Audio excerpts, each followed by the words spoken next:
At 18, Daniel Hale had $63, a duffel bag with 2 shirts and a jacket that didn't fit, and nowhere to sleep that night. The county had aged him out of the group home on a Tuesday morning in March, handed him a plastic grocery bag with his belongings, and wished him luck. He spent the first night in the cab of a rusted Chevy at the edge of a Walmart parking lot, the second on a bench outside a shuttered Greyhound station, and the third in the back corner of a laundromat that stayed open 24 hours. On the 4th day, he saw the listing tacked to a corkboard outside a hardware store in a town called Harlan Springs. One decommissioned Caboose sat on a quarter-acre lot at the end of County Road 9. No water hookup, no electric. Sold as is for $5 to anyone willing to haul it or live in it. Daniel bought it with a $5 bill and signed a single-page deed in front of a notary who worked out of a hair salon. He moved in that afternoon, but when he pried open the rotted floorboard near the rear brake wheel 3 weeks later, he found something his grandfather had spent 11 years quietly building. Something a man named Howard Pruitt had spent just as long making sure Daniel would never find. The day Daniel turned 18, the caseworker met him in the hallway outside the group home director's office. Her name was Sharon Kellner.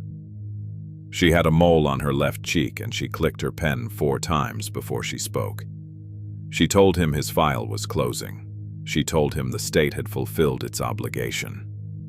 She told him there was a pamphlet about job resources in the folder and that he could keep the folder.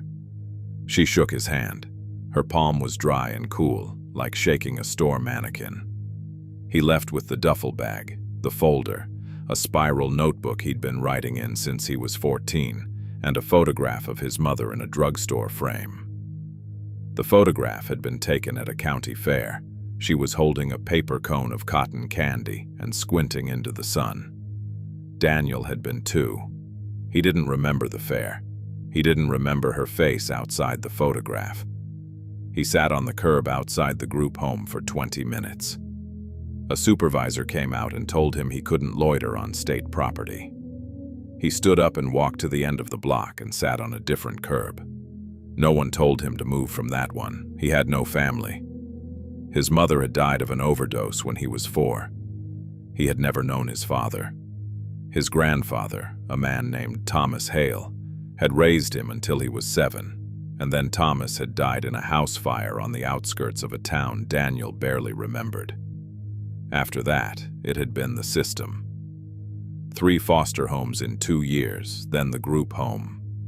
No one had ever explained the fire to him in detail.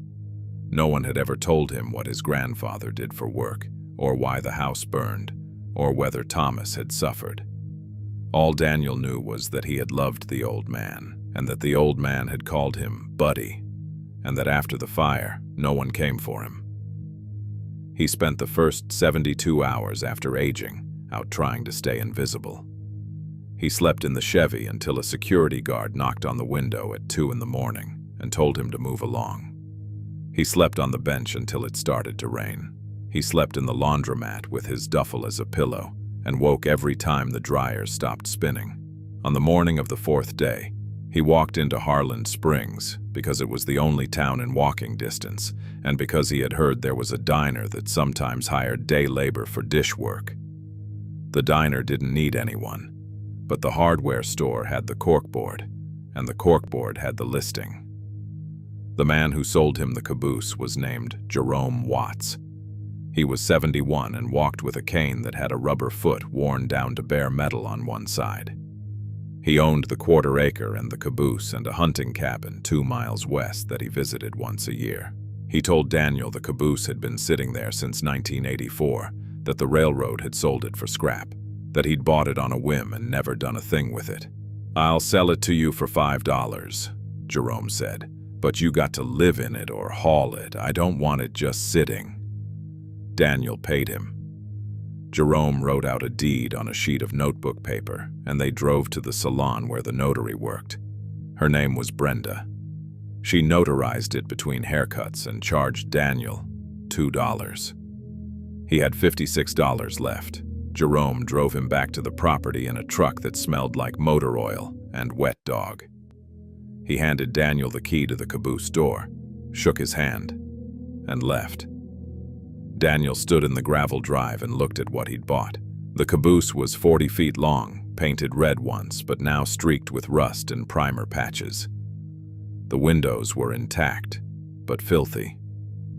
The iron wheels sat directly on the gravel. There was no track. Weeds grew up around the axles. The rear platform had a railing with 2 spindles missing. The roof was dimpled with hail damage. A crooked metal chimney poked up from the center, streaked with creosote. It was the ugliest thing Daniel had ever seen. It was his. He climbed the 3 iron steps to the rear platform and unlocked the door. The hinges were oiled. That surprised him. Everything else about the caboose looked abandoned, but the hinges swung smooth and quiet. Inside, the air smelled like old wood and rust, and something faintly sweet, like tobacco that had dried out decades ago. The main room was narrow, maybe 8 feet wide, with a potbelly stove in the center and a bunk bed frame bolted to the left wall. The mattresses were gone. There was a small table beneath the front window, 2 folding chairs, and a cabinet with most of its doors missing. The floor was wood plank, dark with age and grime. The ceiling was stamped tin, water-stained in the corners. Daniel set his duffel on the table and walked the length of the space. There was a second, smaller room at the front, originally the conductor's quarters. It had a built-in bench, a narrow closet, and a single porthole window. The floor creaked but held his weight. He went back to the main room and opened the cabinet. Inside were 3 mismatched coffee mugs, a cast-iron skillet with surface rust, a dented saucepan, and a jar of nails. On the top shelf, someone had left a box of kitchen matches and a half-burned candle in a tin holder. Daniel lit the candle and set it on the table. The sun was setting. He had no electricity, no water, no heat except the stove, and no wood to burn in it.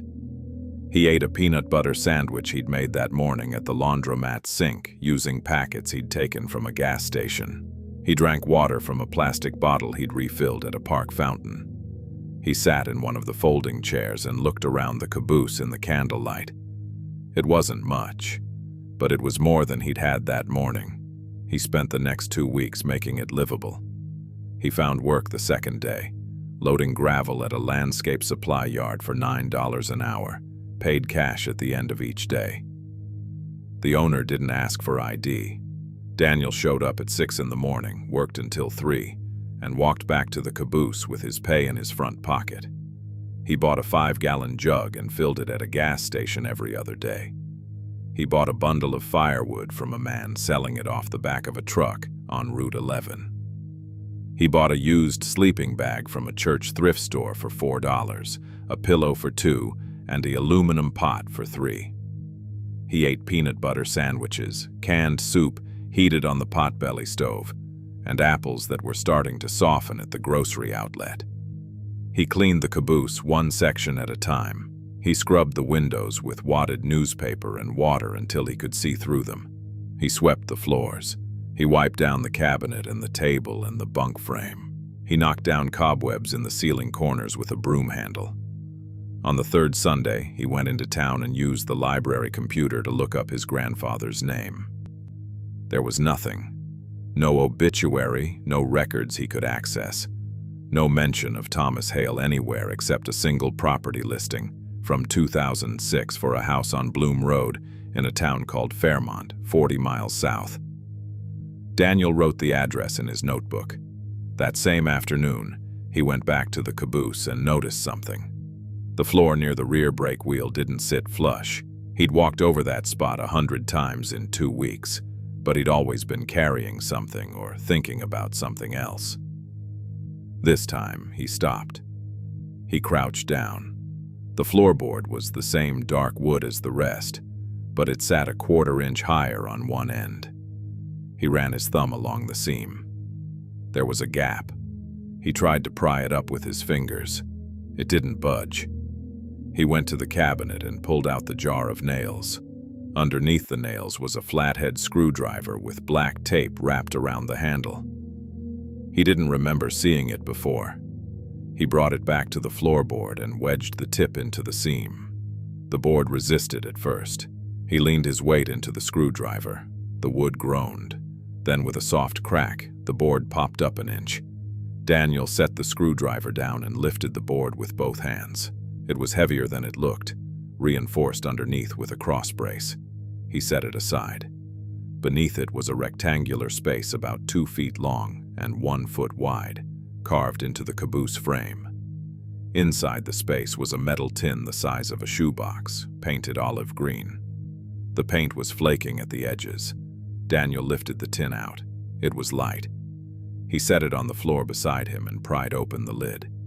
Inside were 3 things: a leather journal with a cracked spine, held shut by a dry rubber band, a brass key on a beaded chain stamped with the number 237, and a stack of envelopes, maybe 20 of them, tied together with kitchen twine.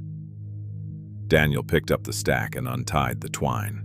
The envelopes were addressed in blue ink, all in the same handwriting. The top one was addressed to him. Daniel Hale, C.O. Thomas Hale, Route 9, Harlan Springs. There was no stamp, no postmark. It had never been mailed. Daniel turned it over. The flap was tucked in, not sealed. He opened it and pulled out a single sheet of lined paper, folded in thirds. The letter was dated April 4th, 2006. It began, "Buddy, if you're reading this, it means you found the box. That means you're old enough to come looking, or somebody finally told you the truth. I don't know which. I'm writing this on a Tuesday morning. You're 7 years old. You're still asleep in the back room. Last night you asked me if trains still use cabooses, and I told you, no, not anymore, but that once they were the most important car on the whole line. You said that was sad. I said maybe, but that just because something stops being used doesn't mean it stops being important. I bought this caboose in 1995. I've been fixing it up slow, a little at a time. I always thought maybe you and I would live in it someday, out here where it's quiet. I know that sounds crazy. Maybe it is. But I wanted you to have a place, somewhere no one could take from you. I'm getting older, buddy. My heart isn't good. The doctor said I need to take it easy, but I've never been good at that. I don't know how much time I've got, so I'm putting things in order. I'm making sure that if something happens to me, you'll have what you need. There's more in this box. You'll find it when you're ready. I know your mom is gone. I know you don't understand why. Someday I'll explain it better. But I need you to know something. She loved you. She just couldn't stop hurting long enough to show you. I love you every single day. Stay smart. Stay kind." Grandpa Tom Daniel read the letter twice, then a third time. His hands were shaking. He set the letter on the floor and looked back into the tin. Beneath the journal was a folded piece of paper, thicker than the letter. He pulled it out and unfolded it. It was a deed. The same quarter-acre plot the caboose sat on. Dated 1995, signed over to Thomas Hale. And beneath that, in pencil, a note in his grandfather's handwriting. Transfer to Daniel Hale on his 18th birthday. Paid in full. No lien. Beneath that, clipped to the deed with a rusted paperclip, was a business card. Howard Pruitt. Pruitt and Associates. Estate Law, Fairmont, Virginia. The card had a phone number printed on it. Beneath the number, someone, Thomas probably, had written in pen, "Do not trust him." Daniel sat on the floor of the caboose, the letter in one hand and the deed in the other, and felt the world tilt just slightly off its axis. His grandfather had owned this place, had bought it for him, had hidden the deed and written him a letter and left him something to come back to. And someone named Howard Pruitt had made sure he never knew. Daniel folded the letter carefully and put it back in the envelope. He stacked the envelopes, the deed, the business card, and the journal back into the tin and set the tin on the table. He put the floorboard back in place and stood up. Outside, the sun had dropped behind the trees, The caboose was dim except for the candle on the table, which had burned down to a stub. Daniel sat in the folding chair and stared at the tin. He didn't cry. He didn't shout. He didn't move for a long time. He just sat there, holding the envelope with his name on it, and tried to understand what it meant that his grandfather had loved him enough to leave him a home, and that someone had worked hard enough to make sure he never got it. The next morning, Daniel woke before sunrise and reread the letter by flashlight. He made instant coffee on the potbelly stove, using water from the jug and grounds he'd bought in a foil brick for $3. The coffee tasted like rust and dirt, but it was hot. He sat at the table and opened the journal. The first page was dated September 12, 1995. His grandfather's handwriting, the same slanted print from the letter. Bought the caboose today. Jerome says it's been sitting on his land since the railroad sold off the line in '84. He wanted $50 for it. I offered $20. We settled on $30. I'll move it next week. Danny's 3 years old. Too young to understand, but someday he'll need a place that's his. I'm going to make sure he has one. Daniel turned the pages slowly. The journal was a log. Dates, expenses, small repairs. His grandfather had documented everything. Replacing the brake wheel bearing, patching the roof, replacing a cracked window pane, oiling the door hinges every 6 months. Each entry ended with a running total of money spent and money saved. There were gaps, months where nothing was written. Then the entries would resume. The last entry was dated November 18th, 2006. Heart's getting worse. Doctor says I need surgery, but I can't afford it and won't take charity. I've got the deed transfer ready. I've got the envelope sealed. If something happens, Jerome knows where the box is. He'll make sure Danny gets it when he's old enough. Howard came by again yesterday. Said he wants to buy the land. Offered $2,000. I told him no. He didn't like that. He said I'm being stubborn and that Danny would be better off with the cash when the time comes. I told him Danny deserves more than cash. He left angry. I don't trust him. I never have. Daniel closed the journal. He set it down and picked up the business card again. Howard Pruitt. Estate law. He wondered if Howard Pruitt knew where Daniel had been for the last 11 years. He wondered if Pruitt had known Thomas was dead and had simply waited for the property to go unclaimed. Daniel put the card in his pocket. He locked the caboose, walked the 2 miles into Harlan Springs, and found the hardware store. The store was called Pittman's Supply.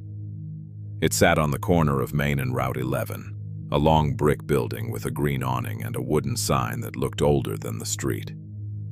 The front window displayed coils of rope, a stack of 5-gallon buckets, and a hand-lettered sign advertising fence staples at 60 cents a box. Inside, the aisles were narrow and smelled like sawdust and penetrating oil. A radio behind the counter played a classic country station at low volume. The floors were scuffed plywood. Every surface was clean. Behind the counter stood a woman in her mid-60s with gray hair pulled back in a bun and reading glasses on a beaded chain. She was sorting bolts into a divided tray. She looked up when Daniel walked in. "Morning," she said. "Morning," Daniel said. She went back to sorting bolts.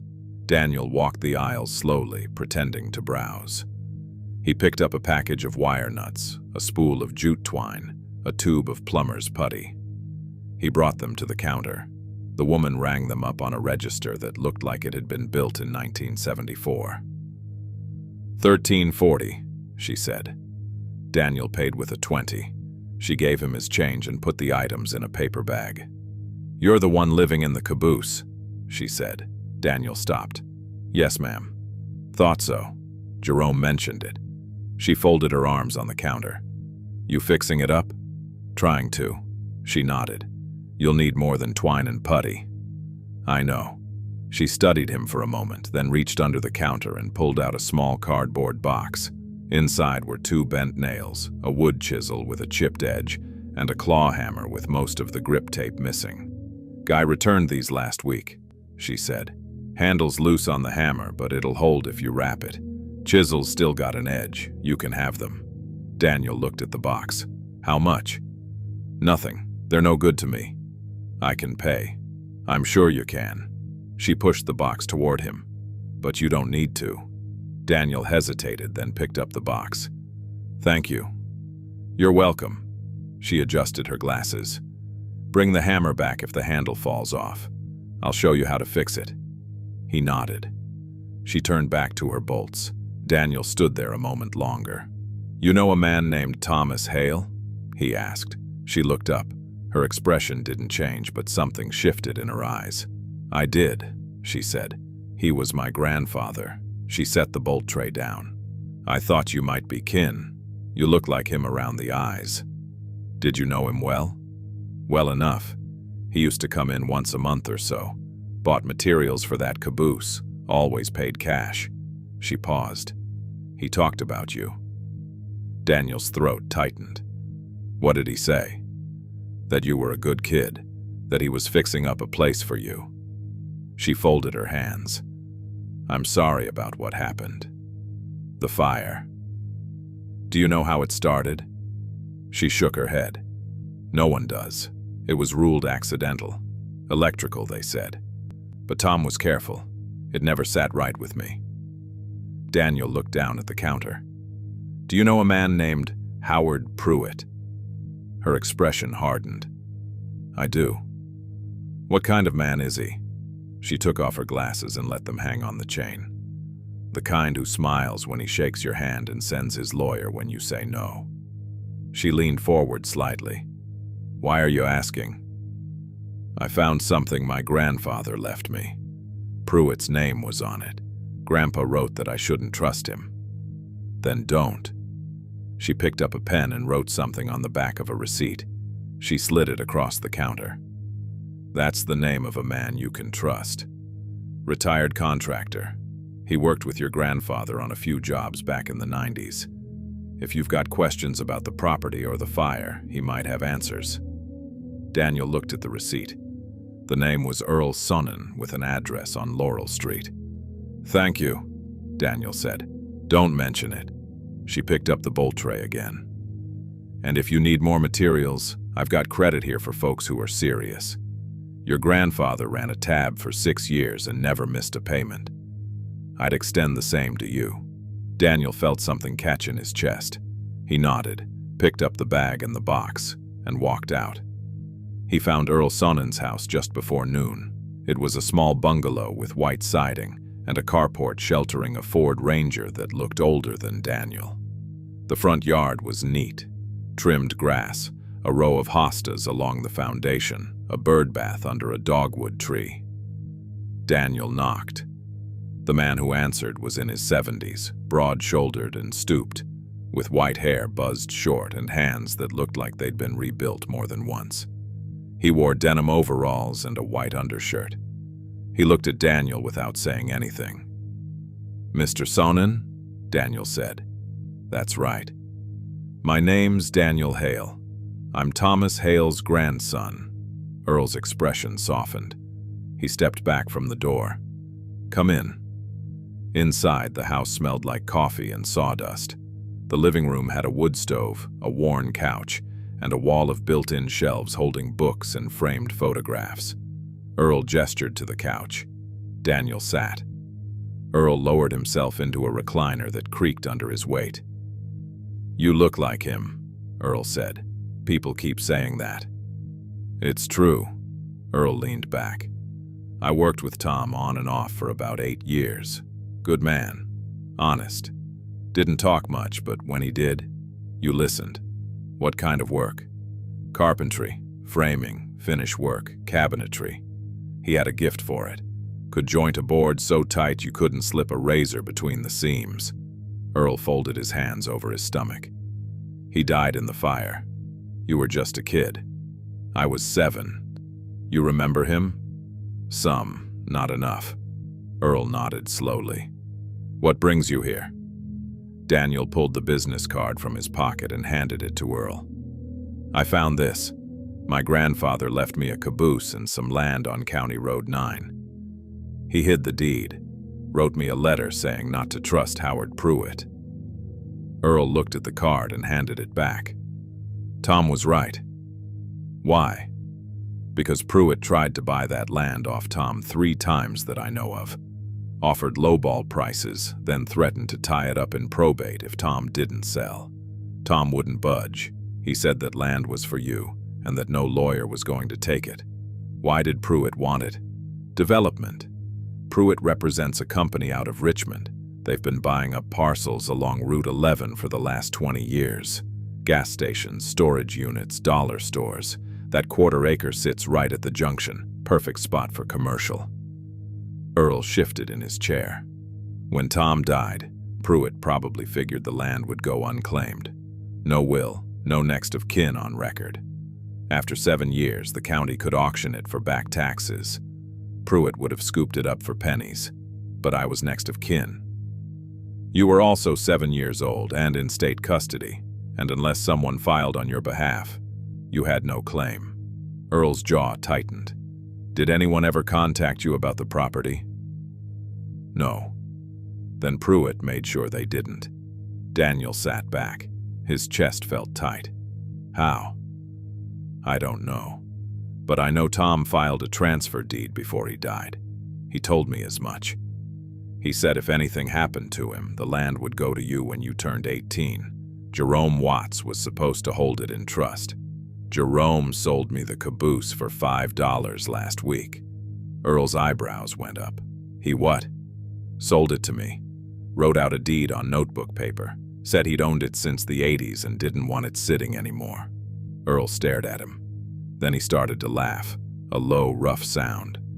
That sly old bastard. What?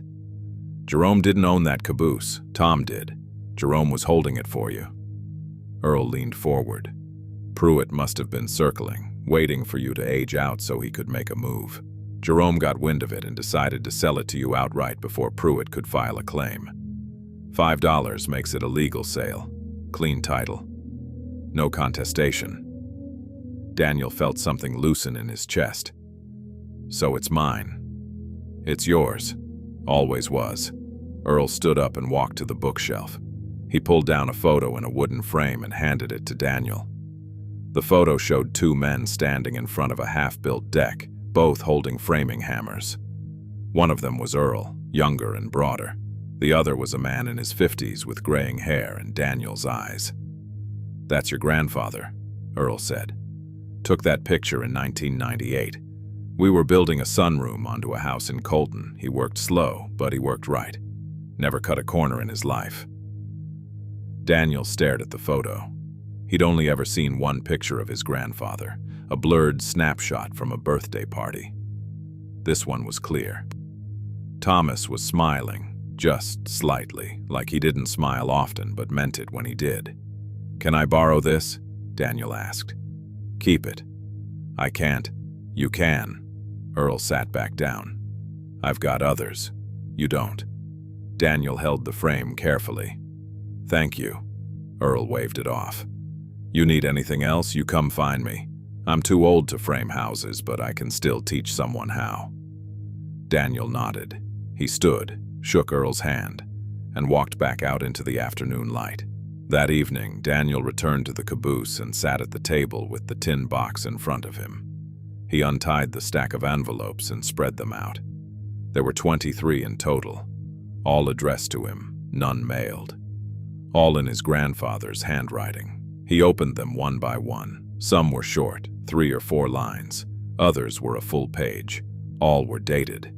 The earliest was from 1999, when Daniel was still living with Thomas. The last was dated 2 weeks before the fire. He read them in order. Most were ordinary. Notes about what Daniel had said that day, or what they'd done together. A trip to the hardware store. A night fixing the caboose windows. A drawing Daniel had made of a train, but halfway through the stack, Daniel found an envelope that was thicker than the others. He opened it and unfolded 3 pages, front and back, dated October 30th, 2006. He read, Buddy, I'm writing this because I don't know how much time I have and because there are things you need to know. Your mother's name was Rachel. You know that already. What you don't know is why she's gone. Rachel was my daughter. I loved her more than I knew how to say. But she got hurt young, and she never figured out how to stop hurting. She started using when she was 16. I tried everything I could think of: rehab, counseling, tough love, soft love, all of it.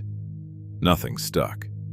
When she had you, I thought maybe that would be the thing that turned her around, and for a while it was. She stayed clean for 2 years. You were the light of her life. She used to sing to you every night before bed. You probably don't remember that, but the hurt came back. She relapsed when you were 3.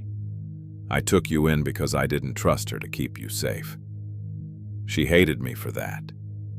She died a year later. Overdose. They found her in a motel outside Fairmont. I never told you the details because I didn't want you to carry that weight. But you're going to ask someday, and I want you to hear it from me, even if I'm not there to say it. Your mother loved you. She just couldn't love herself enough to stay.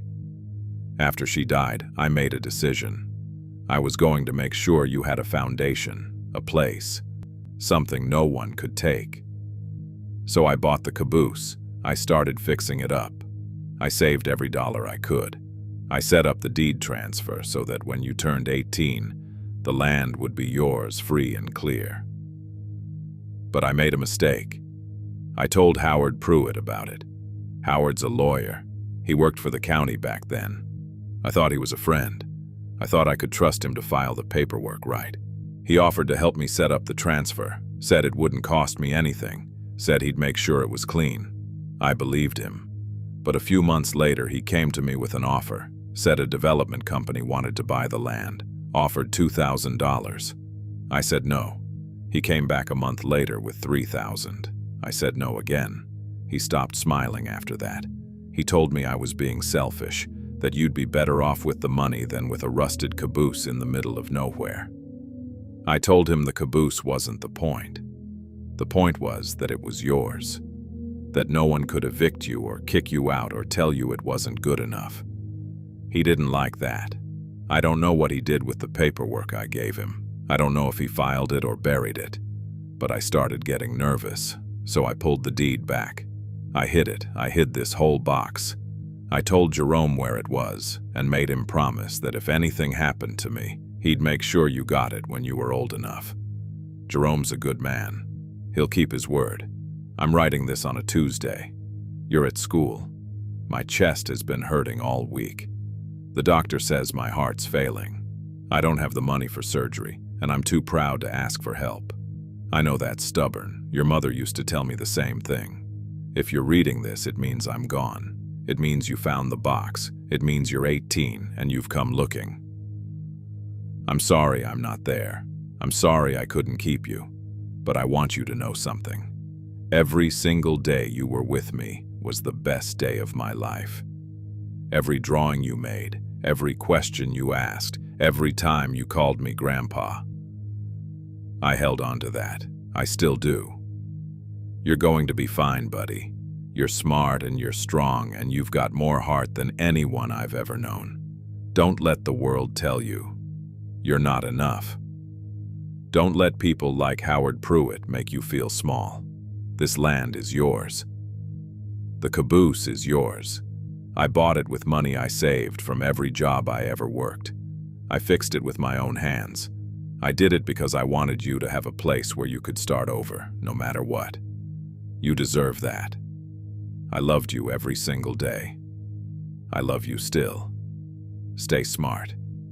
Stay kind. Grandpa Tom Daniel set the letter down. His hands were shaking. He read it again. Then a third time. He stood up, walked to the small porthole window in the front room, and looked out at the dark trees. He pressed his palms against the glass. It was cold. He didn't cry. He wanted to, but nothing came. He just stood there, breathing slowly, feeling the weight of 11 years settle into his bones.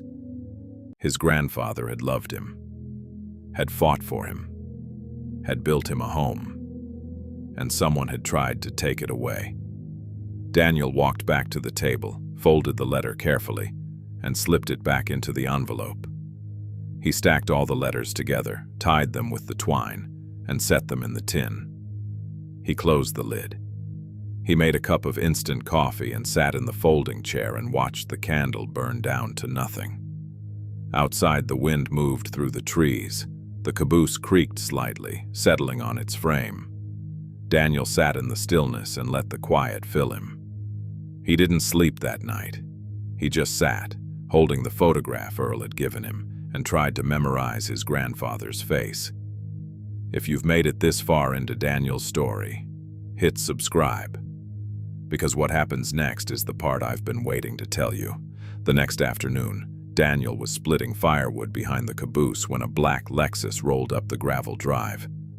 He stopped mid-swing and watched. The car parked beside the caboose. The door opened, and a man in his late 50s stepped out. He wore a gray suit, polished shoes, and a slim leather briefcase. His hair was silver and carefully combed. He smiled. "Daniel Hale?" the man said. Daniel set the axe against the woodpile. "That's me." The man walked over and extended his hand. "Howard Pruitt. I'm an attorney here in Fairmont. I represented your grandfather years ago." Daniel didn't shake his hand. Pruitt lowered his hand slowly, still smiling. "I heard you'd taken ownership of this property. I wanted to reach out." "Why?" "Because I think we can help each other." Pruitt set his briefcase on the hood of the Lexus and opened it. He pulled out a folder and handed it to Daniel. "I represent a development group that's very interested in this land. They're prepared to make you an offer." Daniel opened the folder. Inside was a single sheet of paper with a letterhead and a number written in bold, $8,000. "That's a fair price," Pruitt said. "More than fair, considering the condition of the structure and the lack of utilities." Daniel closed the folder and handed it back. "It's not for sale." Pruitt's smile didn't falter. "I understand. It's your grandfather's property. There's sentimental value. But sentiment doesn't pay bills, Daniel. You're 18. You've got no income, no resources. $8,000 could set you up. First and last month's rent somewhere clean, a used car, a fresh start." "I said it's not for sale." Pruitt's smile thinned. He took the folder back and slipped it into his briefcase. "I respect that. But I want you to know something." He closed the briefcase and looked at Daniel directly. "This land sits in a commercial zoning review district. The county's been talking about rezoning this whole stretch of Route 11. If that happens, your property taxes are going to triple, maybe more, and if you can't pay, the county will auction it. Then I'll pay." "With what?" Pruitt's voice was calm, almost gentle. "You're living in a caboose with no power and no water. You're working day labor. You think you're going to come up with $2,000 to $3,000 a year in property tax?" Daniel didn't answer. Pruitt picked up his briefcase. "I'm not trying to intimidate you. I'm trying to help. My clients are patient, but they're not going to wait forever. If the zoning goes through and you can't pay, someone else is going to buy this land. It might as well be you who profits." He pulled a business card from his jacket pocket and set it on the woodpile. "Think about it," Pruitt said. "Call me when you're ready." He walked back to the Lexus, got in, and drove away. Daniel stood there for a long time, staring at the business card. Then he picked up the axe and split the rest of the woodpile in silence. The letter from the county arrived 6 days later. Daniel found it wedged in the caboose doorframe when he came back from work. It was a standard white envelope with a return address stamp reading, Harland County Assessor's Office. He opened it standing on the rear platform. Inside was a single page, dated April 22nd, notifying him that the parcel at County Road 9 had been flagged for commercial rezoning review. A public hearing was scheduled for May 18th at the County Administration Building in Fairmont. Property owners were encouraged to attend. If rezoning was approved, tax assessments would be adjusted accordingly, effective July the 1st. Daniel read it twice. Then he folded it and put it in his pocket. He walked inside, sat at the table, and pulled out the notebook he'd been writing in since he was 14. He opened to a blank page and wrote the date. Beneath it, he wrote, "Hearing. May 18th. Fairmont. Find out what rezoning means." He stared at the page for a long time. Then he wrote, "How much can I afford to lose?" He had $416 saved. Rent wasn't a factor. He owned the Caboose outright. But if the taxes tripled, he'd owe more than he could make in a season of gravel yard work. And if he couldn't pay, the county would take it. Howard Pruitt would be waiting when they did. Daniel closed the notebook. He looked around the Caboose, at the potbelly stove, the bunk frame, the clean windows, the scrubbed floor. His grandfather had bought this place with money, saved from years of careful work, had fixed it with his own hands, had hidden the deed to make sure Daniel would have it, and now a lawyer in a Lexus was trying to take it back. Daniel stood up. He pulled on his jacket, locked the Caboose, and walked into town. He found the hardware store just before closing. The woman behind the counter, her name was Vera, he'd learned, was switching off the overhead lights in the back aisles. She looked up when the bell over the door chimed. "Evening," she said. "Evening."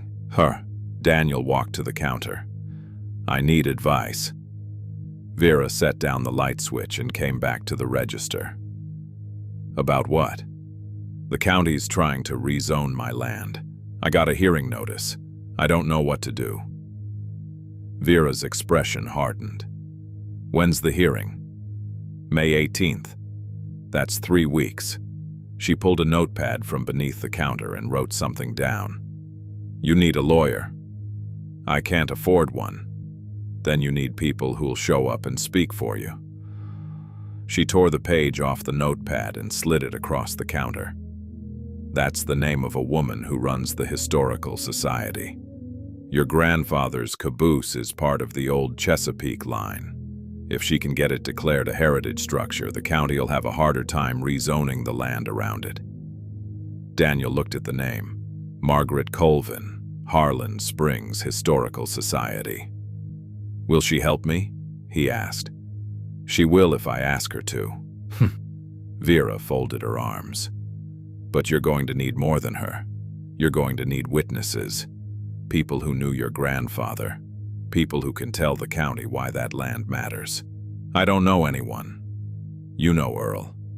That's one person." Vera tilted her head. "You'd be surprised how many people your grandfather helped. He didn't talk about it, but folks remember." She reached under the counter again and pulled out a key ring with 2 brass keys. "Go to the storage unit on Maple Street, number 237. Your grandfather rented it for years, paid through 2015. After that, I kept paying it." Daniel stared at her. "Why?" "Because I knew someone would come looking eventually." She handed him the keys. "Go see what's in there, then come back and tell me if you still think you're alone." Daniel took the keys.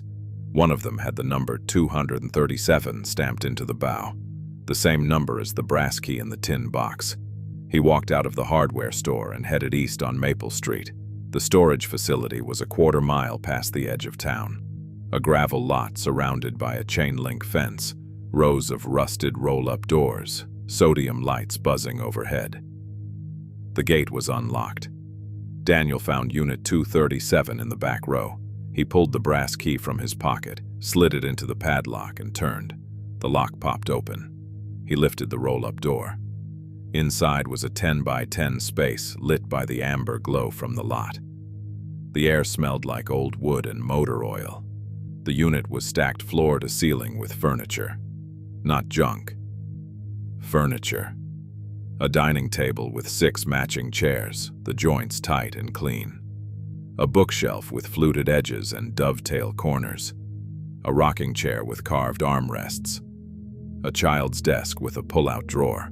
A hope chest with brass hinges, a bed frame, headboard, and footboard, both sanded smooth and oiled. Every piece was tagged. Daniel stepped inside. He picked up the tag tied to the rocking chair. It read, "For the Larsons.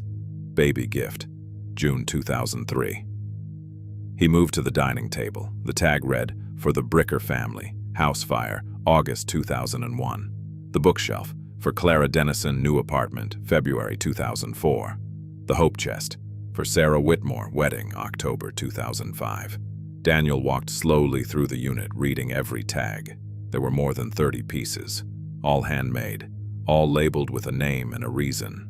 At the back of the unit, leaning against the wall, was a wooden sign. It was painted white with blue lettering, carefully stenciled. Hale and Son Carpentry. Fine furniture. Built to last. Daniel crouched in front of the sign and ran his hand over the letters. The paint was old, but still bright. The wood was poplar, sealed with polyurethane. He sat down on the concrete floor and looked around the unit. His grandfather had built all of this, had made furniture for families who needed it and couldn't afford it, had stored the unclaimed pieces here, waiting for the right person to come along. And he'd paid for the unit for years, even when he was dying, even when he had nothing left. Daniel pulled the long letter from his jacket pocket, the one his grandfather had written 2 weeks before the fire. He unfolded it and read the line again. "This land is yours. The caboose is yours. I bought it with money I saved from every job I ever worked. I fixed it with my own hands. I did it because I wanted you to have a place where you could start over, no matter what." Daniel folded the letter and put it back in his pocket. He stood up, walked to the roll-up door, and pulled it shut. He locked it and walked back toward the caboose, but halfway there he stopped. A figure was sitting on the rear platform of the caboose, young, maybe 16 or 17, thin with a backpack leaning against the railing. Daniel slowed. The kid looked up. A girl, her hair pulled back in a ponytail, her jacket too big for her frame. "This your place?" she asked. "Yeah." She stood up. "Sorry, I wasn't trying to break in or anything. I was just sitting." "It's fine." Daniel climbed the steps. "You looking for something?" "Just a place to sleep." She picked up her backpack. "I'll move on." "You got somewhere to go?" She hesitated. "Not exactly." Daniel looked at her. She had the same look he'd had 3 weeks ago. Tired, wary, trying not to ask for anything. He unlocked the caboose door and pushed it open. "You can sleep in the front room tonight. There's a bench. It's not much, but it's dry." The girl stared at him. "Serious?" "Yeah." "Why?" "Because someone did the same for me once." He stepped inside and set his jacket on the table. "You hungry?" "Yeah." He pulled out the can of soup he'd been saving, opened it with the church thrift store can opener, and poured it into the saucepan. He set it on the potbelly stove to heat. The girl sat on the bench in the front room and set her backpack down. She didn't say anything. Neither did Daniel. When the soup was hot, he poured it into 2 mugs and handed her one. They ate in silence. Afterward, she curled up on the bench with her backpack as a pillow. Daniel gave her the sleeping bag. She took it without a word. He sat at the table and reread the hearing notice by candlelight. 3 weeks. The next morning, Daniel walked back into town and found Margaret Colvin at the Historical Society office, a narrow storefront between the library and a shuttered barber shop. Margaret was in her early 70s, white-haired and sharp-eyed, wearing a cardigan and bifocals on a chain. She listened to Daniel's story without interrupting. When he finished, she leaned back in her chair. "Your grandfather built furniture for half this town. I didn't know him well, but I knew his work. He made a desk for the library in 1999. We still use it. Vera said you might be able to help. I can try." Margaret opened a filing cabinet and pulled out a folder. "The caboose is part of the old Chesapeake and Southern line. If I can get it listed as a contributing structure to the county's historic rail inventory, that gives you some protection. Not much, but some. How long does that take?" 2 weeks if I push it. She made a note on a pad. But you're still going to need people at that hearing. People who can testify that your grandfather's work mattered. That the land he left you isn't just a commercial plot. I don't know who to ask. Margaret smiled faintly. I do. Over the next 2 weeks, Margaret made calls. She contacted every family whose name appeared on a tag in the storage unit. She reached out to the library, the volunteer fire department, the church quilting circle. She put a notice in the weekly paper. Daniel kept working at the gravel yard. The girl, her name was Sam, stayed in the caboose. She didn't talk much, but she kept the place clean and started a small garden plot beside the rear platform, using seeds she'd found in the hardware store dumpster. Daniel didn't ask her story. She didn't ask his. On May 10th, Earl showed up at the caboose with a toolbox and a coil of 14-gauge Romex. Margaret said you might need power for the hearing, he said. Figured we'd at least get you a light. He spent the afternoon running a temporary line from a weatherhead pole Jerome had agreed to install at the edge of the property. By evening, Daniel had a single bulb hanging from the ceiling and an outlet near the table. It's not code, Earl said, but it'll hold till you can afford to do it right. 2 days later, a woman named Alice Bricker showed up with a casserole dish and a handwritten note. The note said, "Your grandfather built us a table after our house burned. We never forgot. We'll be at the hearing." The day before the hearing, Daniel walked into Pittman Supply. Vera was at the counter, sorting screws. "You ready?" she asked. "I don't know." "You will be." She handed him a manila envelope. "That's a list of everyone who's planning to show up tomorrow. 17 names so far." Daniel opened the envelope. Inside were pages of names, addresses, and notes. Some he recognized from the tags in the storage unit, others he'd never heard of. "They all knew him?" Daniel asked. "They all owed him." Vera folded her arms. "Your grandfather never asked for anything in return. But people remember that, and when someone tries to take what's yours, they remember it even louder." The hearing was held in a windowless conference room on the second floor of the county administration building in Fairmont. The room had fluorescent lights, folding chairs arranged in rows, and a long table at the front where 3 county commissioners sat with notepads and water glasses. Howard Pruitt sat in the front row, his briefcase on the chair beside him. He nodded at Daniel when he walked in. Daniel sat in the back. Earl sat beside him.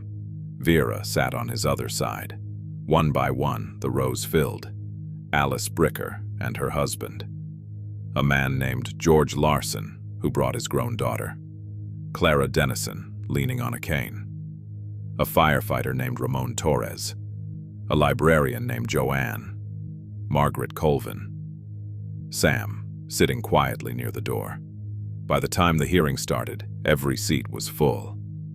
The lead commissioner, a man named Charles Wyatt, called the meeting to order. He read the rezoning proposal aloud. The parcel at County Road 9 was being considered for commercial reclassification to align with future development along Route 11. Wyatt asked if anyone wished to speak in favor.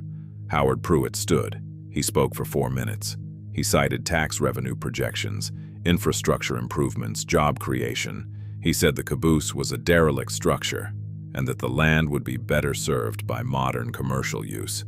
Wyatt thanked him and asked if anyone wished to speak in opposition. Margaret Colvin stood. She presented a file to the commission. "That caboose is part of the Chesapeake and Southern Historical Rail Line. I've submitted an application to have it listed as a contributing structure. Rezoning this land undermines the county's commitment to preserving its railroad heritage." Wyatt made a note. Then Earl stood.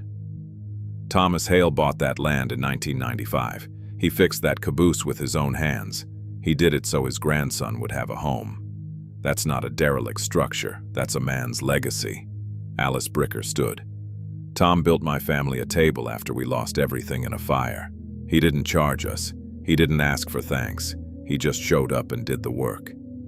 George Larson stood. He made a rocking chair for my daughter when she was born. I still have it. Clara Dennison stood. He built me a bookshelf when I moved into my first apartment. I was 19 and had nothing. He heard about it and just showed up.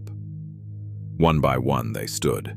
Ramon Torres, Joanne the librarian, a man named Stewart who ran the garden center, a woman named Patty who taught Sunday school. They all told the same story. Thomas Hale had helped them, had built them something, had asked for nothing in return. Wyatt listened. He made notes. When the last person sat down, he looked at Daniel. "Mr. Hale, do you have anything to add?" Daniel stood. His hands were shaking. He pulled the long letter from his jacket pocket and unfolded it. "My grandfather wrote me this 2 weeks before he died," Daniel said. "I didn't find it until 3 weeks ago. He said he bought the Caboose so I'd have a place no one could take from me. He said I deserved that." He looked at Pruitt, then back at the commissioners. "I'm not asking you to stop development," Daniel said. "I'm just asking you not to take the one thing my grandfather left me." He sat down. The room was silent. Wyatt looked at the other 2 commissioners. They leaned in and spoke quietly. Then Wyatt straightened and addressed the room. "This commission will take the testimonies under advisement. We'll issue a decision within 10 business days. This hearing is adjourned." He gavelled once. Pruitt stood, picked up his briefcase, and walked out without looking at Daniel. The decision letter arrived on May 30th. Daniel opened it standing in front of the Caboose, Earl and Vera beside him. The rezoning petition had been denied. The parcel would remain residential. The commission cited community input and pending historical designation as determining factors. Daniel read it twice, then he handed it to Earl. Earl read it and smiled. "You won." "We won," Daniel said. That evening, Daniel held a small gathering at the Caboose. Earl brought folding chairs. Vera brought lemonade and a plate of cookies. Margaret brought a framed certificate from the Historical Society, designating the Caboose as a preserved railcar structure. Alice Bricker brought flowers. George Larson brought his daughter, now grown, and the rocking chair Thomas had made. They sat in the gravel yard as the sun set, talking quietly. Sam helped Daniel set up a folding table.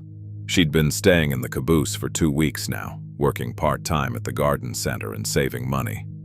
She didn't talk much, but she smiled more. Daniel went inside and came back with the photograph Earl had given him. Thomas standing in front of the half-built deck, holding a framing hammer. He'd bought a simple frame for it at the thrift store. He mounted it on the inside wall of the Caboose beside the door, where he'd see it every time he came in. Underneath it, he tacked the brass-tagged key and the first letter his grandfather had written him. As the light faded, people started to leave. Earl shook Daniel's hand. Vera hugged him. Margaret told him to stop by the Historical Society any time. When everyone was gone, Daniel and Sam sat on the rear platform. The Caboose was quiet. A single bulb glowed inside. The garden plot Sam had started was beginning to sprout. Tomatoes, beans, a row of sunflowers. "You going to stay?" Daniel asked. Sam nodded. "If that's okay." "It's okay." She looked at him. "Why'd you let me stay in the first place?" Daniel thought about it. "Because someone let me stay once, and because my grandfather spent his whole life making sure people had a place when they needed one." Sam was quiet for a moment. Then she said, "I'm going to pay you back." "You don't have to." "I know, but I want to." Daniel didn't argue. A week later, a young man with a duffel bag appeared at the edge of the property. He looked like he'd been walking for days. Daniel was splitting wood. He set down the axe and walked over. "You lost?" Daniel asked. "No," the man said. "I'm looking for work. Someone in town said you might know where I could find some." Daniel studied him. The same wary look, the same exhaustion. "You got a place to sleep?" Daniel asked. The man shook his head. Daniel gestured toward the Caboose. "There's a bench inside. You can use it tonight. Tomorrow we'll see about work." The man hesitated. "Serious?" "Yeah." "Why?"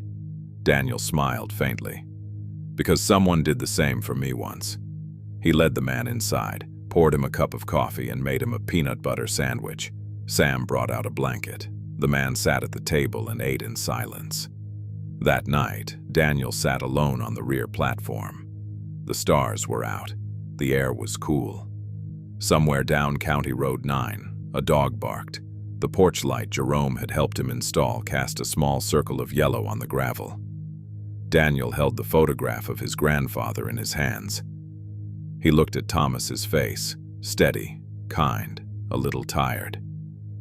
He thought about the storage unit full of furniture, the letters, the deed, the 11 years his grandfather had spent quietly building something Daniel could come home to. He set the photograph on the railing beside him and looked out at the dark trees. Helping somebody isn't something you do to feel good about yourself. It's just something you do. Inside the caboose, the light glowed warm. Sam was reading on the bench. The young man was asleep at the table, his head on his folded arms. Daniel sat on the platform and watched the night settle. The caboose creaked softly. The garden rustled in the breeze. The brass key on the wall inside caught the light and gleamed.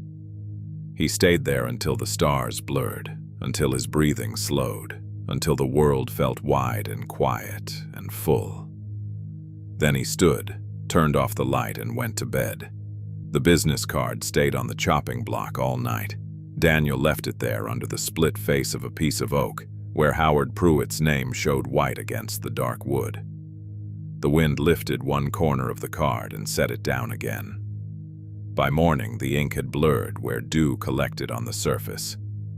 Daniel woke stiff in the folding chair, his coat still on, the letters stacked in the tin at his elbow. The candle had burned to a gray nub.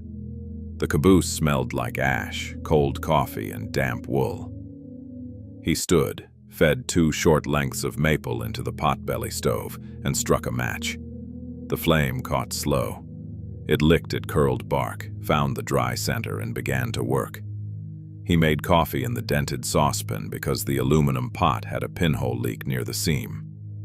He drank half of it, poured the rest into a jar, and carried it outside. Pruitt's card was still on the chopping block. Daniel picked it up, looked at it once, and tucked it into the back of the journal. For 3 days, nothing happened. He went to the gravel yard before 6, shoveled crushed limestone until his shoulders burned, and came home with $36 on Monday, $45 on Tuesday, and $31 on Wednesday because rain shut the yard down early. He bought a loaf of bread for $2.19, peanut butter for $3.48, a box of stove matches for $1.25, and a small bag of rice for $4.10. He wrote each amount in the notebook. He had $447 saved in a coffee can under the bunk frame. On Thursday, April 24th, the mail carrier left a white envelope jammed between the door and the frame. Daniel saw the county seal first. He opened it with his thumb, tearing the top ragged. The letter inside was printed on stiff paper and dated April 22nd. The Harlan County Assessor's Office had identified parcel 09117C, County Road 9, as a property subject to commercial rezoning review due to its proximity to the Route 11 development corridor. A public hearing would be held May 18th at 10 a.m.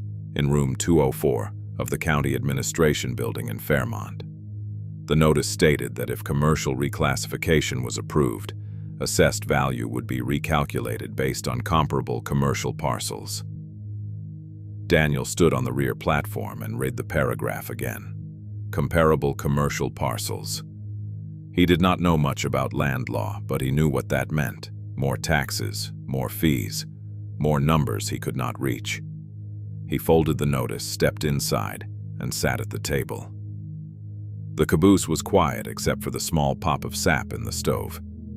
He pulled out the notebook and turned to the back page, where he kept money.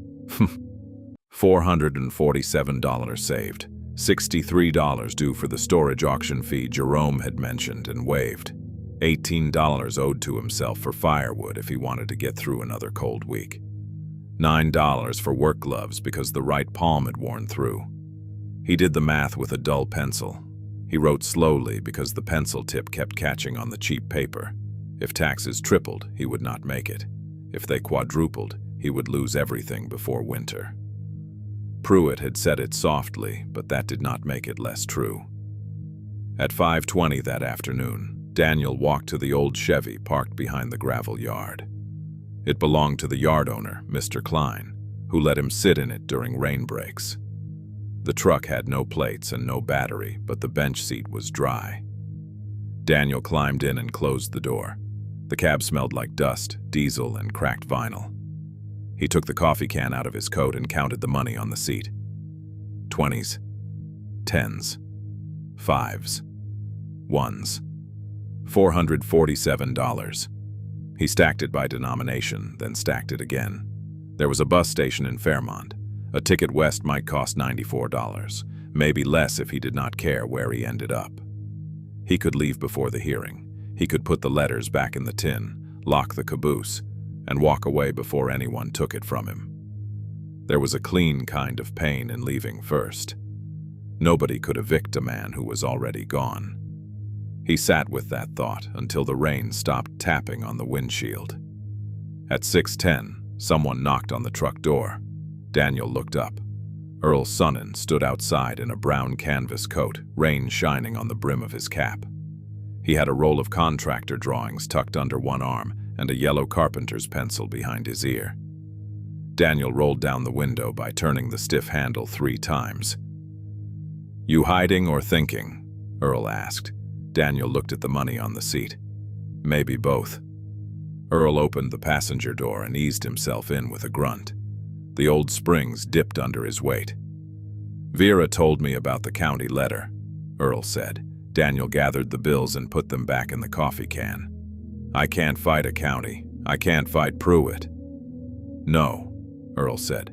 "Not by yourself." Daniel looked out through the wet windshield. "That's the same as no." Earl rested his hands on top of the rolled drawings. His fingers were thick, scarred at the knuckles. One nail was split from an old hammer strike. "Your grandfather once framed a porch for a woman on Laurel Street after her husband died," Earl said. "Wouldn't take $1. She tried to pay him with a pie and he said he'd accept half. He came back the next day and fixed her steps because they were out of plumb. Said a porch wasn't done if a person could trip walking up to it." Daniel said nothing. "He didn't win because he had money," Earl said. "He won because he kept showing up with a hammer." Daniel rubbed his face with the back of his hand. Earl looked at him. "Don't sell a house while you're scared." The words sat in the cab between them. Daniel didn't say yes. He didn't say no. Earl handed him the rolled drawings. "These are county maps. I got them from a surveyor I know. Your parcel is residential, and it always has been. The caboose sits just outside the commercial line. If they want to move that line, they have to explain why. Make them explain." Daniel unrolled the pages enough to see the heavy black boundaries, the lot numbers, the thin blue pencil marks Earl had added. "Why are you helping me?" Daniel asked. Earl looked forward. "Tom would have helped mine." He opened the door and climbed out, slow and careful. "Come by my place Saturday," he said. "Bring the county notice. We'll make a list." That night, when Daniel got back to the caboose, someone was sitting on the rear platform. At first he thought it was a pile of clothes. Then the shape moved. It was a girl, maybe 16 or 17, with a backpack between her knees and a man's brown work coat hanging too large from her shoulders. Her hair was tied back with a green rubber band. One shoe had duct tape wrapped around the toe. She stood fast when she saw him. "Sorry," she said. "I wasn't inside." Daniel stopped at the bottom of the steps. "You been here long?" 10 minutes. "You looking for Jerome?" "No." "Looking for me?" "No." She picked up the backpack. "I just needed to sit down." Daniel looked at the road behind her. No car, no bicycle, no one waiting. "You got somewhere to sleep tonight?" he asked. Her jaw tightened. "I'll figure it out." That was what people said when they had not figured anything out. Daniel unlocked the door and pushed it open. "There's a bench in the front room. It isn't soft, but it's dry." She stared at him. "I don't want trouble," she said. "Neither do I." "Why would you let me in?" Daniel stepped inside and set his lunch pail on the table. "Because someone left a door open for me." The girl stayed on the platform for another 10 seconds, then came in. Her name was Sam Mercer. She said it like she expected him to check it against a list. She was 17. She had left a house outside Colton after a fight with her mother's boyfriend. She had $9, a library card, a cracked plastic comb, and a folded paper bag with 2 biscuits wrapped in a napkin. That was all she offered. Daniel did not ask for more. He opened a can of vegetable soup, added a handful of rice to stretch it, and heated it on the stove until the broth thickened. He poured it into 2 coffee mugs. Sam held hers with both hands and ate standing up until Daniel pointed at the chair. She sat. They ate without much talking. Afterward, Daniel gave her the sleeping bag and an old flannel shirt he had bought for $3 at the thrift store. She took them and sat up on the built-in bench in the front room, her backpack tucked under her knees. Before he blew out the candle, Daniel heard her voice from the dark. "You sure?" "Yeah," he said. "I can leave before morning." "You don't have to." She did not answer. By morning, she was still there. The bench was folded neat. The mug was washed and turned upside down by the sink basin Daniel used for dishes. Outside, she had stacked the kindling in a straight row under the platform. Daniel found her sitting on the rear step, watching a pair of crows pick through the gravel. "I have to go to town," he said. "Okay. You can stay till I get back." She looked up. "You trust me?" "No." That almost made her smile. "But I trust the lock on the tin box," he said. He walked to Harlan Springs with the county notice folded in his coat pocket and Earl's maps under one arm. Vera at Pittman Supply was stocking boxes of galvanized deck screws when he came in. She had a canvas apron tied at her waist and a smudge of grease on the side of her wrist. The store smelled like fresh-cut pine because someone had just delivered 8-foot 2x4s to the back. "You got the letter?" she said. Daniel laid it on the counter. Vera read it, her mouth flattening at the corners. She reached under the register, took out a yellow legal pad, and wrote May 18th in block letters. "First thing," she said, "you need the Historical Society. I don't know anyone there." "You know me." She picked up the black rotary phone behind the counter and dialed from memory. "Margaret Colvin runs it. She keeps every old map in the county and doesn't throw away a receipt if it has a date on it." She waited, tapping one finger on the counter.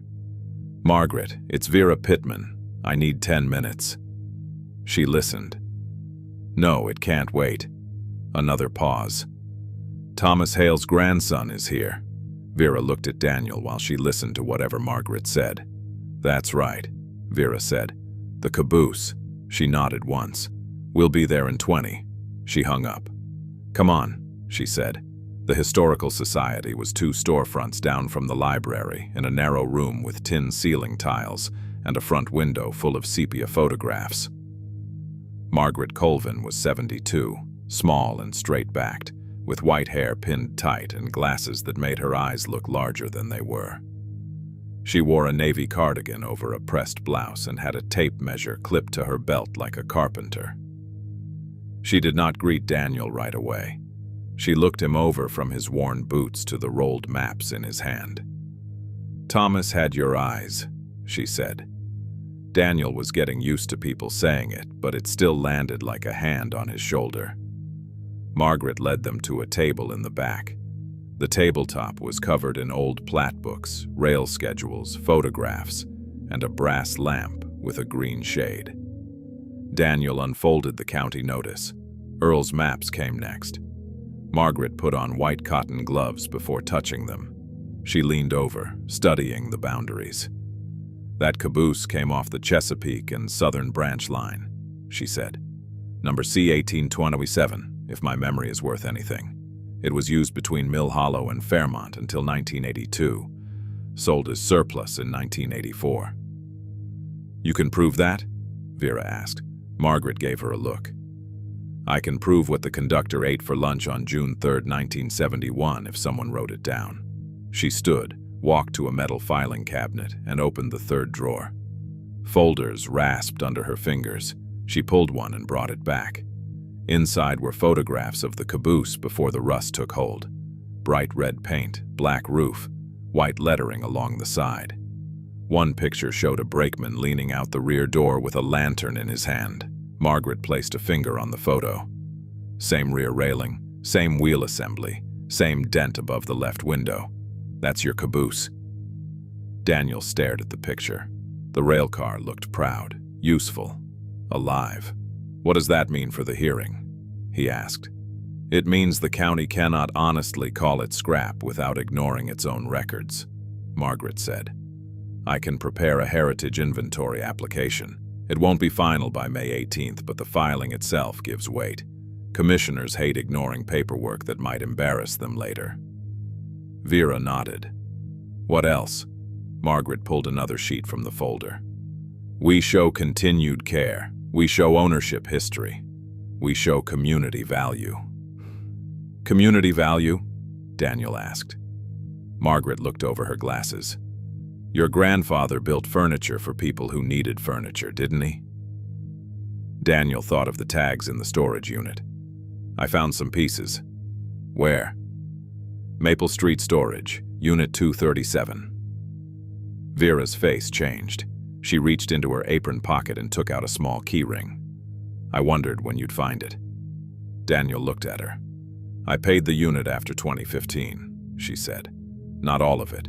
Margaret helped 1 year. Earl helped another. Jerome put in some. Tom paid ahead as long as he could." "You knew?" "Not everything," Vera said. "Enough." That afternoon, Vera drove Daniel and Margaret to the storage facility in her green Ford pickup. The truck had a cracked dashboard, a box of hose clamps in the footwell, and a bumper sticker so faded it was just a white rectangle. Daniel used the brass key stamped 237. The padlock opened with a clean snap. The roll-up door rattled overhead. Margaret stood at the threshold and went still. The unit was packed carefully, not crowded. Handmade furniture filled the space in rows, each piece raised off the concrete on scrap 2x4 runners. A dining table with tapered legs stood under a cotton sheet. 6 chairs hung upside down from wall hooks. A maple dresser sat beside a child's desk with a lift-top lid. There were bookcases, nightstands, a narrow cabinet with glass doors, a cedar chest, 2 rocking chairs, and a workbench top made from laminated oak strips. Every piece carried a tag tied with twine. Margaret stepped in first. She read the tag on the cedar chest. "For May Ellen Price after flood, March 2002, she said softly. Vera lifted the sheet from the dining table. The top was smooth even under dust. The breadboard ends were pegged with walnut dowels. The apron corners showed tight mortise and tenon joinery, wedged clean. Daniel ran his fingertips over the table edge. It felt like glass. At the back of the unit was the sign. Hale and Son Carpentry, built to last. The letters had been cut by hand, not painted flat.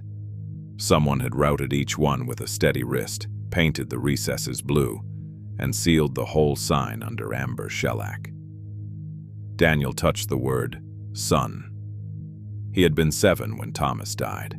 Too young to hold a router, too young to joint boards. But his grandfather had named the business with him in it anyway. Margaret cleared her throat and began taking notes.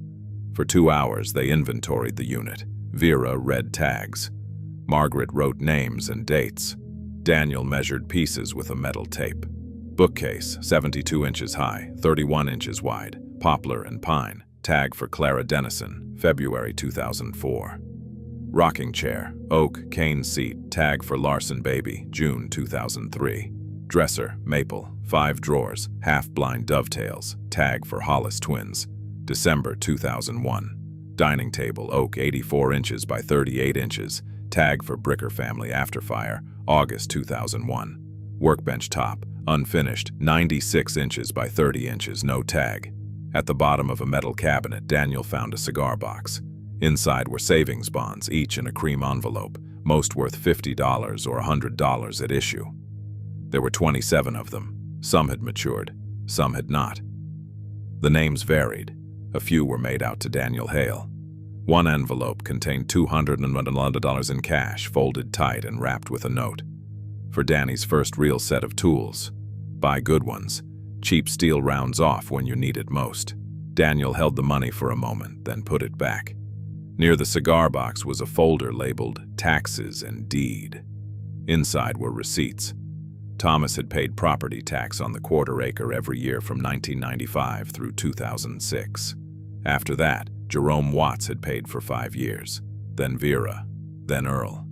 The amounts were small at first, $34, $41, $52. Every receipt had been kept.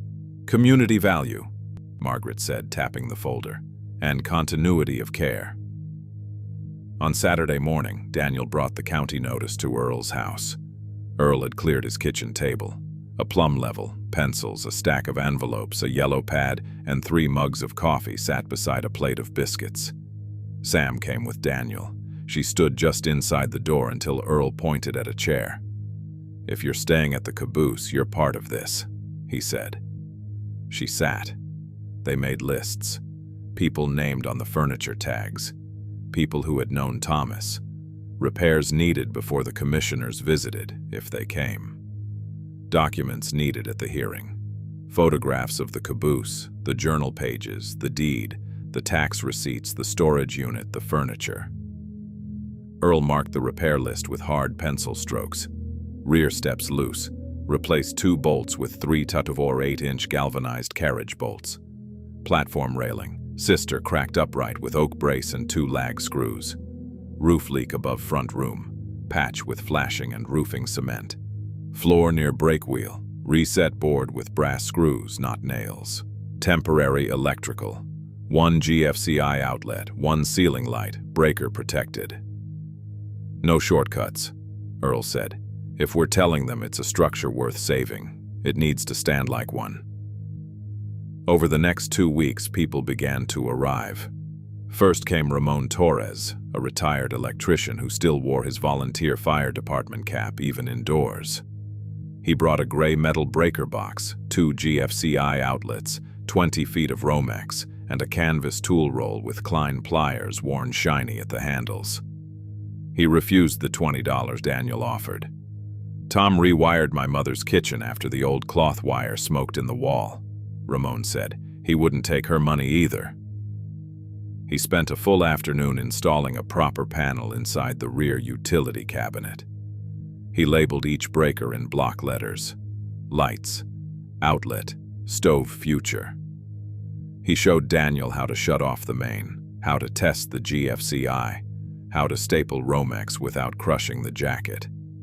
"Wire doesn't forgive laziness," Ramon said. "Neither does water." 2 days later, a plumber named Nancy Vale arrived in a white van with copper fittings sorted in coffee cans. She was in her late 50s, with forearms like a dock worker and a silver braid down her back. She walked the property, checked the capped wellhead Jerome had mentioned, and shook her head. "Needs a pressure tank, a pump, and more money than you have," she said. "I know," Daniel said. She opened the van and pulled out PEX tubing, a shut-off valve, and a blue plastic barrel. "For now," she said, "we make you a gravity wash station. Clean hands matter." She built a simple outdoor sink from a salvaged stainless basin, 2x4 legs, and a drain line running into a gravel dry well. She used hose clamps, a ball valve, and a short length of clear tubing. Sam held the level while Nancy adjusted the frame. "Bubble in the middle," Nancy said. Sam nudged the leg. There. That's plumb enough for government work, but don't tell anybody I said that. Sam almost laughed. A woman from the garden center came with trays of marigolds and tomato starts. Her name was Lena Pike, and she had dirt under every fingernail. She planted a border along the rear platform because she said neglected properties looked less neglected when something alive was clearly being tended. She showed Sam how to pinch the lower leaves from tomato seedlings and bury the stems deep. Roots grow where they're given a chance, Lena said, pressing soil firm with both palms. An old man named George Larson brought firewood split to stove length, each piece stacked tight in the bed of his truck. He backed up slowly, tapping the brake, and lowered the tailgate with a groan. "Your grandfather made my daughter a rocker," George said. "She's got children now. That chair's still in her nursery." He and Daniel stacked wood under a tarp behind the caboose. George worked slow but steady. When they finished, he handed Daniel a rusty cant hook. "Keep it," George said. "Handle's hickory. Head's old iron, better than new." Clara Dennison came with the bookcase Thomas had made her. She did not bring it to give away. She brought it so Margaret could photograph it for the hearing. The bookcase rode in the back of her nephew's pickup, wrapped in quilts. Clara stood beside it with one hand on the side panel. "I was 19 when he made it," she said. "I had 3 milk crates and a mattress on the floor. He said books deserved better." Margaret photographed the dovetail corners, the maker's mark burned into the back, and Clara's tag, which she had saved in an envelope for 14 years. At night, Daniel returned to the letters. He read them at the table under the new ceiling bulb. The light hummed faintly. Sam often sat in the front room mending her coat with a needle Vera had given her. Sometimes she asked about Thomas. Daniel answered with what he knew. On May 15th, Jerome Watts came by for the first time since selling Daniel the caboose. He parked his old Dodge at the edge of the gravel and climbed out with his cane. Daniel walked to meet him. Jerome looked at the repaired steps, the patched roof, the flowers, the new sink, and the stack of firewood. "Looks better than it has in 20 years, he said. "You knew it was mine," Daniel said. Jerome looked down at his cane. "Yes. Why didn't you tell me?" "Because Pruitt had papers flying around, and I didn't know who was watching what. Tom told me if you came back I was to put it in your hands clean, so I sold it to you for $5. He reached into his jacket and pulled out a folded receipt. "Made a copy too. Sale witnessed, notarized, dated. Vera said you might need it." Daniel took the receipt. Jerome's mouth worked for a second before words came. "I should have found you sooner," he said. Daniel looked at the old man. His hands were trembling on the cane. "I don't know if anyone could have," Daniel said. Jerome nodded once, grateful for the half-mercy. He turned toward the caboose. "Tom loved that rail car," he said, "not because it was pretty, because it could be made useful again." The morning of the hearing was clear and cool. May 18th. Daniel woke at 5:30, washed at the outdoor sink, and shaved with a disposable razor using the small mirror nailed beside the door. He wore clean jeans, a white shirt from the thrift store, and his grandfather's photograph tucked inside the folder with the letters. Sam made coffee and burned the first piece of toast. She scraped it with a butter knife until it was less black and set it on a plate. "Breakfast," she said. "Thanks." She wore the flannel shirt Daniel had given her and boots Vera had found in the store basement. They were half a size too large, but she had stuffed the toes with folded newspaper. Vera drove them to Fairmont in the green pickup. Earl followed in his Ranger. Margaret rode with Ramon because she had 2 boxes of records, and he had room in the back seat. The county administration building sat behind a courthouse lawn with 4 trimmed maple trees and a flagpole. The building was beige brick, square, and tired-looking.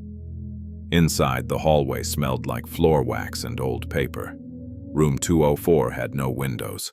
Fluorescent lights buzzed overhead. Folding chairs stood in rows. At the front, 3 commissioners sat behind a long table with nameplates. Howard Pruitt was already there. He wore a navy suit this time, not gray. His shoes were polished. His briefcase sat closed on the table beside him. He looked at Daniel and gave a small nod. Daniel nodded back. People filled the room slowly. Vera sat on Daniel's left, Earl on his right. Sam sat behind him near the aisle, her backpack at her feet. Margaret arrived with her records. Ramon came in carrying a framed photograph of the Caboose from 1978. Nancy Vale sat with her arms crossed. Lena Pike had dirt on the knee of her jeans. George Larson removed his cap when he entered. Clara Dennison used a cane, and Daniel stood until she found a chair. At 10:00, Commissioner Charles Wyatt called the hearing to order. He had a trimmed gray beard and a silver pen he tapped twice before speaking. The other commissioners, Elaine Porter and James Maddox, opened their folders. Wyatt read the parcel number. He read the proposal. He described potential commercial alignment along the Route 11 corridor. Then he invited statements in favor. Howard Pruitt stood. He buttoned his jacket. "My clients believe this rezoning is consistent with long-term land use planning," he said. "The corridor is changing. Consolidated commercial zoning would increase tax revenue, simplify infrastructure planning, and bring services to an underserved stretch of road." He spoke calmly. He did not raise his voice. He did not insult Daniel by name. He referred to the Caboose as a deteriorated rail structure currently used as informal housing. He said the offer made to Daniel had been fair, perhaps generous given the absence of water service, sewer connection, and compliant electrical installation at the time of appraisal. Daniel watched him. Pruitt was not a monster. He was a man with pressed cuffs and a leather briefcase doing what he had decided was business. That made him harder to hate and harder to dismiss. When Pruitt sat, Wyatt asked for opposition. Margaret stood first. She placed photographs and copied records before the commissioners. "The rail car on parcel 09117C is Chesapeake and Southern Caboose C1827, she said. "It served the Mill Hollow to Fairmont branch for nearly 30 years. Its placement on that parcel dates to the mid-1980s. Thomas Hale purchased it in 1995 and began preservation work. I have submitted the Heritage Inventory application, along with photographs, railroad retirement records, and structural notes. Reclassifying this parcel for commercial use before that application is reviewed would be premature." Commissioner Porter asked about condition. Margaret did not flinch. "Weathered is not the same as worthless." Earl stood next. He held his cap in both hands. "I worked with Tom Hale," he said. "Framing, trim, cabinets, porches, whatever paid. He was the kind of carpenter who checked a door twice because he couldn't stand a bad swing. He bought that Caboose for his grandson. He told me so more than once," he said. "That boy's going to need a place nobody can pull out from under him." Earl stopped. He looked down at his cap, then back up. "Tom died before he could hand it over. Other people kept it paid because we knew what he meant it to be. That land isn't vacant. It has been waiting." The room went still. Alice Bricker stood and told them about the dining table Thomas built after her family lost theirs in a fire. She described the table exactly. Oak top, 6 chairs, 1 chair with a lower rung because her son had short legs. Her husband stood beside her and said Thomas delivered it at 7 on a Saturday morning and left before breakfast because he did not want thanks. George Larson spoke about the rocking chair. Clara spoke about the bookcase. Ramon spoke about a kitchen rewired after an outlet sparked behind a refrigerator. Nancy Vale spoke about Thomas fixing her father's wheelchair ramp with carriage bolts and exterior-grade lumber after another man had used drywall screws. Lena Pike spoke about a potting bench he made from scrap cedar and refused payment beyond a sack of tomatoes. Each story was short. No one performed. No one wept at the microphone. They stood, said what Thomas had done, and sat back down. Vera was last. She walked to the front with the folder of tax receipts and placed them on the table. "Thomas Hale bought materials from my store for years," she said. "He paid cash when he could and on account when he couldn't. He never missed settling up. After he died, that parcel did not fall into neglect because people forgot it. It survived because people remembered him." She opened the folder and showed the receipts. "Jerome Watts paid 5 years. I paid 4. Earl paid 2. Margaret covered 1 when my roof needed replacing and I was short. We did it quiet because Tom did things quiet." She turned slightly, looking once at Daniel. "That boy didn't inherit scrap," she said. "He inherited the last good thing his grandfather managed to finish." No one moved. Commissioner Wyatt looked at Daniel. "Mr. Hale, would you like to speak?" Daniel stood. His knees felt unsteady, but the folder in his hand was firm. He walked to the front. He did not unfold every letter. He did not tell the whole story. Some things were not for county rooms. "My grandfather wrote that he wanted me to have a place where no one could tell me to move along," Daniel said. "I didn't know about it until March. I bought the Caboose for $5 because that was the way it had to be done. Since then, people in Harlan Springs have helped me repair it. I am not asking the county for money. I am asking you not to change the rules so fast that I lose it before I can make it right." He placed a copy of the deed on the table. Beside it, he laid the photograph of Thomas holding the framing hammer. "This is Thomas Hale," Daniel said. "He built things that lasted. I would like the chance to do the same." He went back to his seat. Howard Pruitt did not speak again. The commissioners conferred in low voices. Wyatt announced that a written decision would be issued within 10 business days. He thanked everyone for attending and struck the gavel once. Chairs scraped. People stood slowly, as if breaking the silence too fast might damage it. In the hallway, Pruitt approached Daniel. For a moment, Vera stepped closer. Earl did too. Pruitt noticed. He stopped at a respectful distance. "I knew your grandfather," he said. Daniel waited. "He was stubborn," Pruitt said. "I thought he was wrong about the land. I still think he underestimated how hard it is to hold property without money. He wasn't wrong about why it mattered," Daniel said. Pruitt looked toward the hearing room door. "No, perhaps not."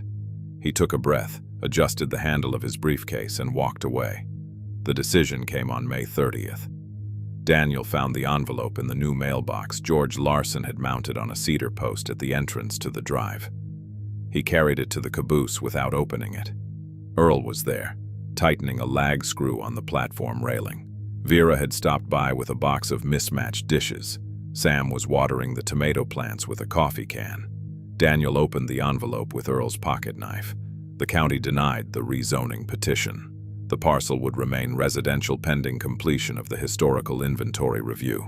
The commissioners cited public testimony, documented heritage value, and continuity of residential use. Daniel read it once. Then he read it again, slower. He handed it to Vera. She read it and pressed the page flat against her chest for 1 second before passing it to Earl. Earl smiled, but only with one side of his mouth. "Good," he said. "Now we get back to work." They did. The next month changed the Caboose more than the previous 30 years had. Not all at once, piece by piece.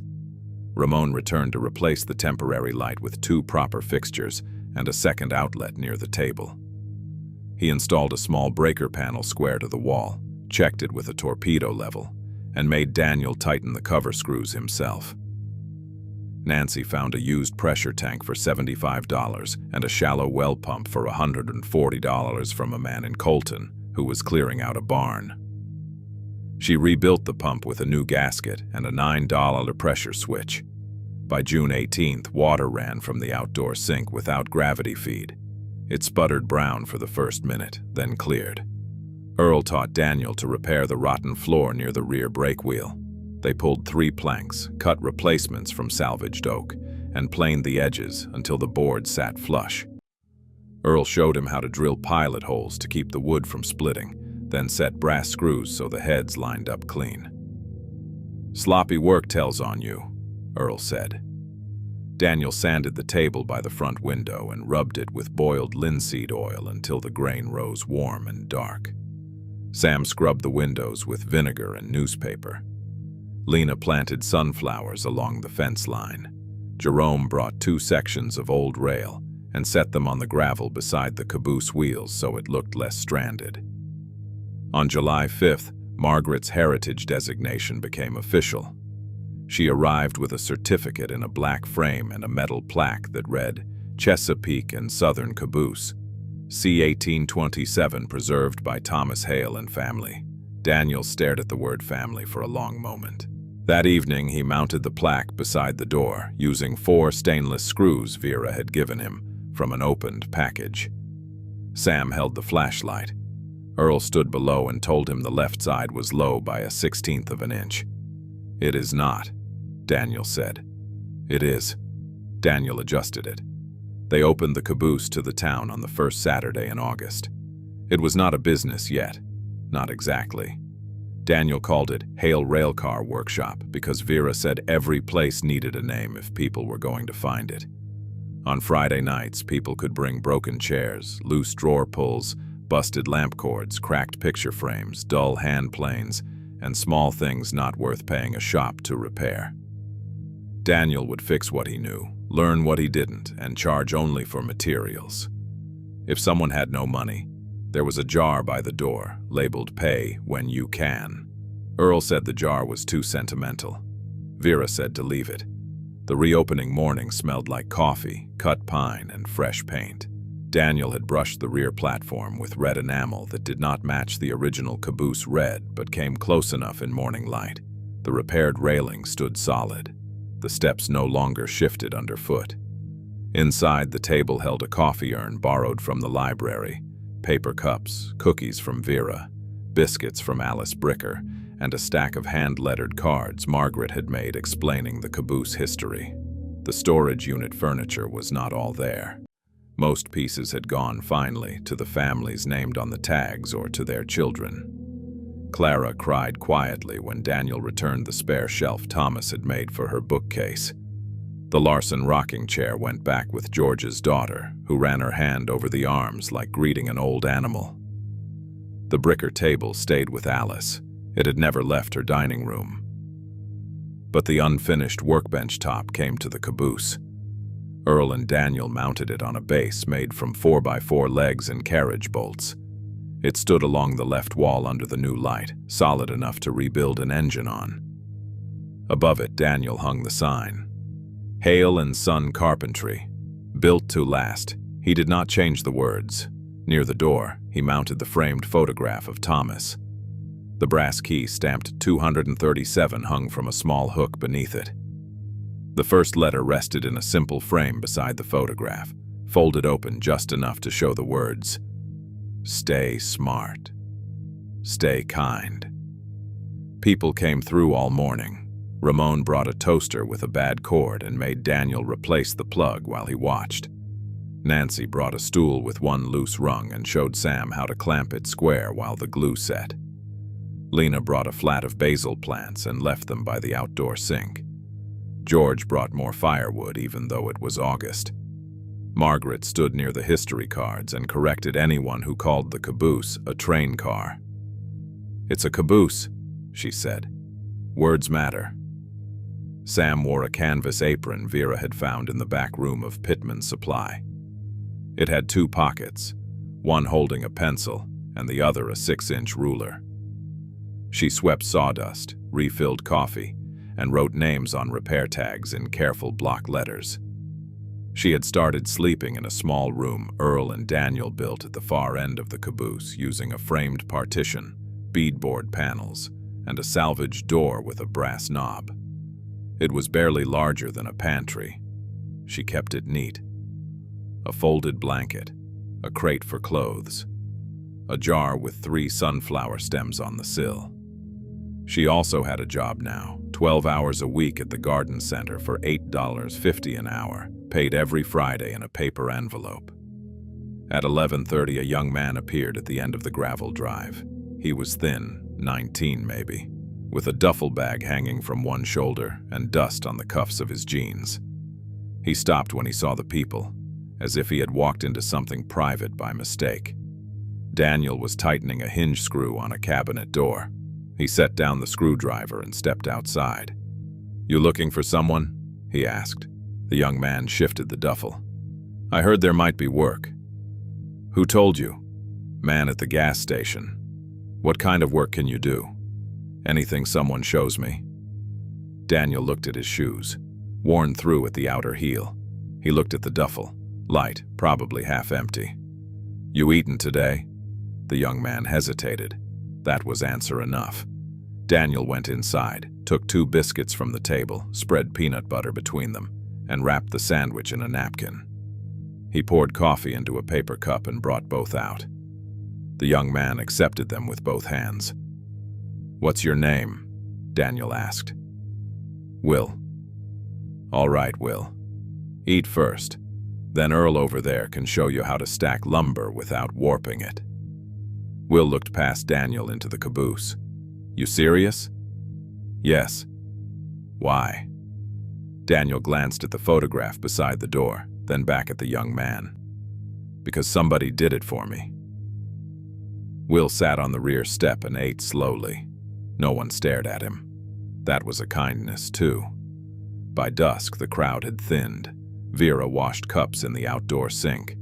Ramon coiled an extension cord over his elbow. Nancy loaded clamps into her van. Margaret took down her display cards and stacked them in a folder. Earl sat on the platform with a cup of coffee gone cold beside him, watching Daniel sweep the floor. "You did all right," Earl said. Daniel leaned on the broom. "You sound surprised." "I am often surprised when people listen." Sam laughed from the workbench. Vera locked the donation jar and handed it to Daniel. Inside were bills and coins, $61 in cash, plus a note from someone promising to bring a box of hand tools the next week. Daniel counted it after everyone left. He wrote the amount in the notebook. Under it he wrote, "First workshop day, August the 2nd. No one had to leave hungry. Night came slow. Will slept on the front bench with a blanket Sam had brought from her room. Sam stayed up late, sanding the stool Nancy had helped her glue. The ceiling lights gave off a warm yellow glow. The open windows let in the smell of cut grass, tomato leaves, and cooling iron. Daniel took the tin box from under the table and carried it to the rear platform. He sat where he had sat the first night, but everything was different now. The steps were solid. The railing did not wobble. The hinges were still oiled. The porch light cast a clean circle over the gravel. Beyond it, the 2 short sections of rail shone faintly in the dark. He opened the tin and took out the first letter. The paper had softened at the creases from being read so many times. He unfolded it carefully. The handwriting looked steadier than Daniel felt. Just because something stops being used doesn't mean it stops being important. He read that line and sat with it. Inside, Sam turned a page in a borrowed library book. Will shifted in his sleep. Somewhere beyond the trees, a truck rolled along Route 11, its tires humming on pavement, then fading. Daniel folded the letter and held it against his chest for a moment. Then he stood and went inside. He set the letter on the narrow shelf below Thomas's photograph. Beside it, he placed the brass key from Unit 237, the $5 receipt from Jerome, and the yellow carpenter's pencil Earl had given him after the hearing. Small things. Proof things. The kind a person kept because the hand remembered what the mind tried to smooth over. He stepped back. The wall looked plain. A photograph. A letter. A key. A pencil. A sign above the bench. Nothing grand. It was enough. Later, after Sam had gone to her room and Will's breathing had settled into sleep, Daniel returned to the platform. He sat in the dark with his hands loose between his knees. The boards beneath him held firm. The repaired rail car gave off the day's stored heat. Crickets worked in the ditch grass. The The sunflowers near the fence moved their heavy heads in the night breeze. Home isn't the place that finds you finished. Home is the place that lets you start fixing what broke. Daniel stayed there until the last car passed on Route 11 and the town beyond the trees went quiet. Inside the caboose, the porch light caught the brass key on the wall. The old photograph watched over the workbench. The bell above the door hung still, waiting for the next person who needed to come in out of the weather.